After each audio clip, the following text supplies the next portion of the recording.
Welcome to the Miracles and Wellness Podcast. My name is Clarissa Booker, and I'm your life and wellness coach, and also a beauty expert. I am so happy and grateful that you are here. We'll be discussing all things health and wellness, feeling empowered, and loving yourself more while connecting your mind, body, and spirit. Always know that you can manifest whatever you desire for your greater well-being in your life, because I believe that miracles are for everyone.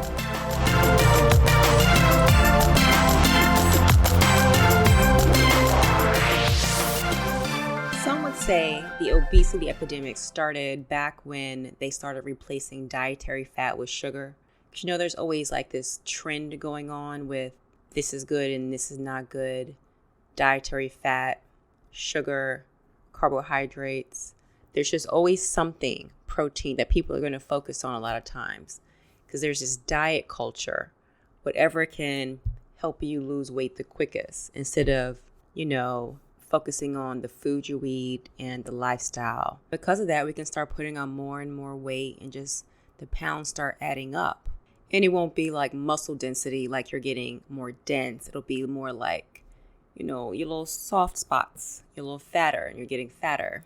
For example, whenever you're traveling or just even when you're out and about, there will be like pastry products, pretzels. Like if you're in the city, they're selling pretzels on the fly. All of these foods that it's just grab and go. And if you're being really busy, it's there and it just helps feed that stress hormone, right? And if you don't have ways to cope with stress, some good tools, it doesn't really go good. So then you might have this cycle of constantly being stressed out and your cortisol levels are high. And then there's the sugar, and then your sugar is response to the stress. And then you're just like in this cycle, right? Because if you get this rush from your cortisol, and let's say that's going on for about 15 minutes and you want to eat to make up that energy, if you're eating consistently and you're just eating that sugar, then you just wind up eating more and more sugar because then you can't stop. Then there's weight gain that will come into play. I mean, just think about the last few years. Even these last 2 years have been extremely stressful for all of us, right? The news, every time something comes on. I mean, on top of that, they're going for their ratings, right? I mean, it's their job, right? That's what they do. So in order to get you to watch, it's always some negative stuff on there. It just heightens your emotions. Then we've had COVID, all the passings from people. I mean, it's just all this information that's just coming at us all the time. It's not like it's not as much positive stuff out there. Where's all the happy stuff? And, so it's always coming at us and it affects us on so many levels, emotionally, spiritually, and then all that, mentally. Then, sometimes it puts you in a funk and you don't feel like doing all the movement and all the things. So then you're just in this constant state of fight or flight. And then if you have sugar cravings and sugar addiction, there you go. So the sugar is going to increase your beta endorphins in the brain and just have you feeling good, It's just then that's going to make you feel happy at the moment. Okay, so if you're feeling sad or stressed and you're just in your emotions, you're reaching for that comfort food. Like Thanksgiving, right? Thanksgiving's coming up and all this bread's going to be on the table. I mean, you can give yourself a break on Thanksgiving. Do allow yourself to stop eating and take a break. Don't go overboard, but you can give yourself a pass. But there's that comfort food that comes into play. It's heavy and it just sits on your body, right? It just sits there. And so it's giving you that false sense of feeling good. It might feel good in the moment, but then we know all the effects that's going to come along with sugar, right? And so it's that sugar that makes you fat. It's not even necessarily the fat. See, there's definitely good fats, and there's bad fats. We know we want to try to eat more of the good fats, but a lot of times it is that sugar, those grains become sugar real quick. So even if you are vegan or vegetarian, depending on what you're eating, depends on how it's going to affect you. Some people might automatically think that if you're vegan or something of that nature, that you're automatically going to be slim. It's if you're eating whole foods, plant-based. See, there's a difference. Anything can be processed. You can make anything fat. I mean, you can sit there and go get a donut. You can go get a snacks. You can find gluten-free junk food. You can find all kinds of things. So it's all about the quality of the food. So it's all about the quality. So at the end of the day, you can eat any kind of way, whatever terminology you want to call your eating methods, whatever diet you want to put yourself under, then it could affect you any kind of way. It's all about what you're eating. Because those grains, so if you're eating something heavy and a ton of grains, like, refined grains, it's that refined carbohydrates, the refined pasta, all of those things, it's going to turn up into sugar, right? So that's a whole thing. Then there's like the gluten.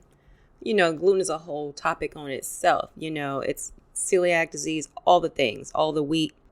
And then if you have like a big dish of pasta, that's also going to be different than eating smaller portions. Sometimes over here, we have this thing about huge portion sizes, and there's all these big this and big that, and things just keep getting bigger and bigger and bigger. Whereas notice like when you're on travel, the portions will be smaller, and they'll, you might share. And then it's more of like a community, a celebration of being around your friends and your family. And that also gives your food time to digest in your system whenever you are eating those smaller portions. And you actually allow yourself to become full because you don't have this huge plate of food just sitting in front of you and you're just like eating it and eating it.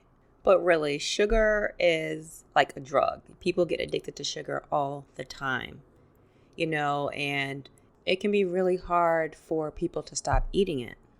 I mean, a lot of times it starts when we're young. I mean, Halloween just passed and there's all the candy coming out. There's a whole holiday around sugar, right? And look in the aisles with our kids. Look at the cereals. The cereals is not breakfast food, honestly. It's just there. There's fun little characters on the boxes and it's all full of sugar, all of it.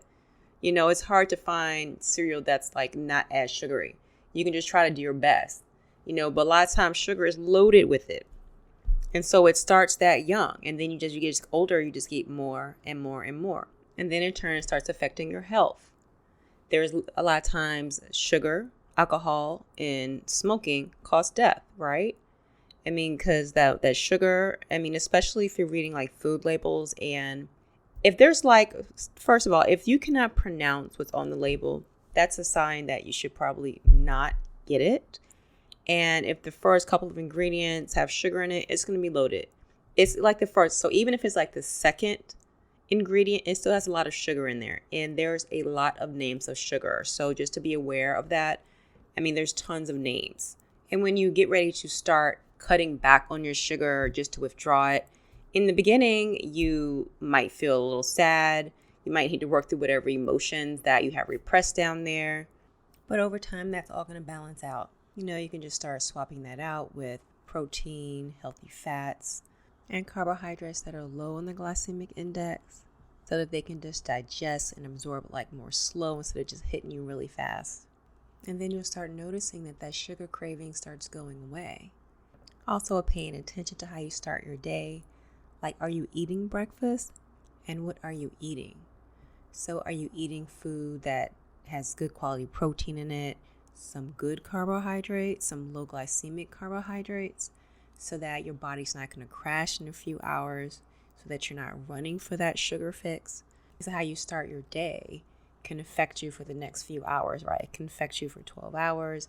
Because if you are rushing and you just grab some coffee and a pastry product of some sort and you're just rushing, they're always going to tell a difference.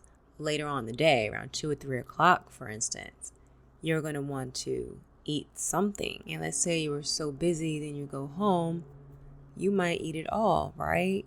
It might turn into a binge or something like that. And it's just this vicious cycle.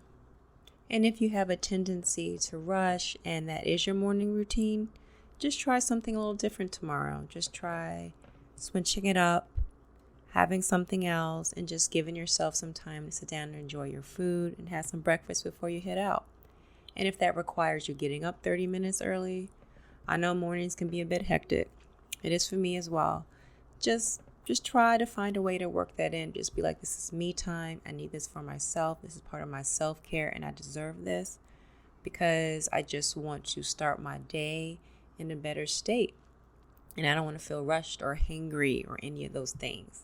So just give yourself permission to have that time because you deserve it, all right? And hopefully before this breakfast that you're going to sit down and enjoy, you are waking up for a good and you are waking up from a good night's sleep. You are well rested, because sleep is one of the best things you can do for yourself, for stress, for all of your emotions. It's just a necessity, okay?